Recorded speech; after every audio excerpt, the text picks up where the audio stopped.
Žalm 31. Pane, v Teba dúfam, nech nie som zahambený na veky. Vysloboď ma, veď si spravodlivý. Nakloň ku mne svoj sluch. Ponáhľaj sa a zachráň ma. Buď mi skalou útočišťa, opevneným hradom mojej spásy. Veď Ty si moja sila a moje útočište. Pre svoje meno budeš ma viesť a opatrovať.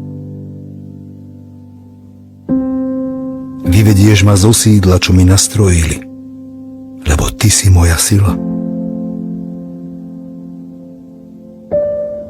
Do Tvojich rúk porúčam svojho ducha. Ty si ma vykúpil,